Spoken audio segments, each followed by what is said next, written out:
हमारे 5 शत्रु।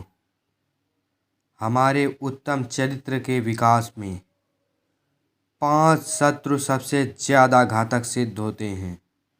ये हैं लोभ, मोह, काम, क्रोध और अहंकार। इन शत्रुओं के वश में आकर मनुष्य राजा से रंक, वीर से कायर, महान से तुच्छ तथा देवता से राक्षस बन जाता है। इतिहास में ऐसे अनेक उदाहरण मिल जाएंगे। ये 5 शत्रु नैतिक मूल्यों के घोर विरोधी होते हैं। नैतिक मूल्यों के पतन का मुख्य कारण इन अवगुणों का ही पनपना माना गया है। इन अवगुणों को विस्तार पूर्वक समझाया गया है। लोभ। मनुष्य का पहला शत्रु है लोभ। आज के इस भौतिक युग में अधिकांश व्यक्ति ऐसे हैं जो इस अवगुण के शिकार हैं, या यूं कहें कि कुछ लोगों को छोड़कर शेष सभी लोग लोभ के जाल में फंसे हुए हैं। लोभ का दूसरा नाम है लालच। लालच धन या वस्तु की वह अतिरिक्त इच्छा है जिसकी मात्र संभावना होती है, गारंटी नहीं, तथा इसकी पूर्ति न होने पर कभी कभी व्यक्ति को भारी क्षति उठानी पड़ती है। कहते हैं कि लालच बुरी बला है, लोभ भी वही बला है। अतः व्यक्ति को कभी भी लालच नहीं करना चाहिए। उसके पास जितना है, जैसा है, उसी में संतुष्ट रहना चाहिए। उसके भाग्य में जितना होगा वह उसे अवश्य ही मिल जाएगा। फिर क्यों उसके पीछे दौड़ता है। हाँ, यदि परिश्रम के साथ वह अधिक की कामना करता है तो प्रतिफल उसके अनुकूल होगा। मोह। मनुष्य का दूसरा शत्रु है मोह। वैसे तो मोह भी लोभ का पर्याय है, किंतु अर्थ की दृष्टि से यह भिन्न है। लोभ किसी धन या वस्तु मात्र की इच्छा होती है, जबकि मोह का अर्थ किसी से विशेष लगाव के रूप में होता है। मोह माया से अथवा किसी व्यक्ति से हो सकता है। मोह अच्छे तथा बुरे दोनों रूपों में विद्यमान होता है। यदि मोह माँ का अपने बच्चे के प्रति है तो वह एक सद्गुण है। यदि मोह धन के प्रति है तो वह हानिकारक भी हो सकता है। एक मोह ऐसा होता है जिससे मात्र हानि या असफलता ही संभव है। महाभारत का युद्ध इसका जीता जागता उदाहरण है।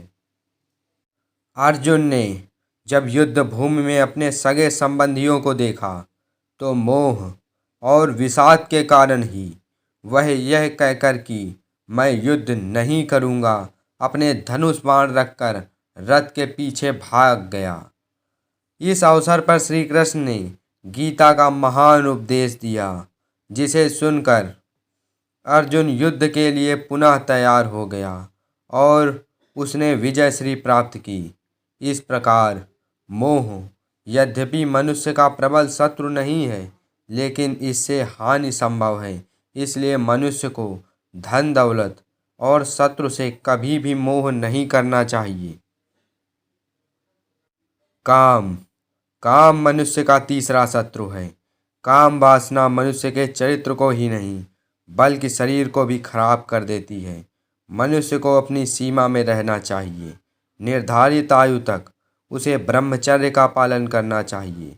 पति पत्नी के अतिरिक्त अन्य संबंध हमेशा हानिकारक होते हैं। हमारे इतिहास में ऐसे कई सम्राट हुए हैं जिन्होंने काम वासना में अमूल्य समय बर्बाद करके अपना सारा राज्य विरोधी पक्ष को हड़पवा दिया। अतः हमें काम वासना से दूर रहना चाहिए। क्रोध। क्रोध व्यक्ति का ऐसा शत्रु है जो अपना फल हमेशा विनाश के रूप में प्रदान करता है। इस शत्रु से जितना बचा जाए उतना ही अच्छा है। क्रोध में आकर व्यक्ति यह भूल जाता है कि क्या अच्छा है और क्या बुरा। उसका मानसिक संतुलन बिगड़ जाता है और वह न चाहते हुए भी अपना काम बिगाड़ लेता है। उसे इतनी हानि उठानी पड़ती है कि उसे जीवन भर पश्चाताप करना पड़ता है। अहंकार। अहंकार का दूसरा नाम है अभिमान। यह व्यक्ति का पांचवा सबसे बड़ा शत्रु है। यह मनुष्य की बुद्धि को मलिन कर देता है। अहंकार के वशीभूत व्यक्ति दूसरों को अपने से निम्न तथा स्वयं को उच्च समझता है। उसके मन में यह भावना जागृत हो जाती है कि उसके बराबर इस संसार में कोई नहीं है, जो है वही है। अहंकार मानव जाति के लिए उस जहर के समान है जिसे चखकर हर व्यक्ति सीधा मौत के मुख में चला जाता है। रावण को अपनी शक्ति का बड़ा अभिमान था। वह स्वयं को अजेय मानने लगा था, क्योंकि उसने समझ रखा था कि उसके पास जो विद्याएं हैं वे अन्य किसी के पास नहीं हैं, तथा वह किसी को भी सरलता से मार सकता है, पर उसे कोई नहीं मार सकता है। इसी अहंकार के कारण उसने भगवान राम की शक्ति को तुच्छ समझने की भूल की और अपने हितैषियों के परामर्श को ठुकराया। इसी कारण वह युद्ध में भगवान राम के हाथों मारा गया। 1,00,000 पूत 1,25,00,000 नाती ता रावण के दिया न बाती, अर्थात 1,00,000 पुत्र और 1,25,00,000 नाती होते हुए भी रावण के यहाँ दीपक जलाने के लिए कोई नहीं बचा।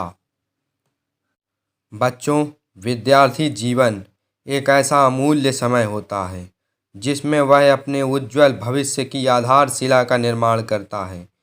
इस समय में विद्यार्थी को इन 5 शत्रुओं लोभ, मोह, काम, क्रोध व अहंकार से बिल्कुल दूर रहना चाहिए।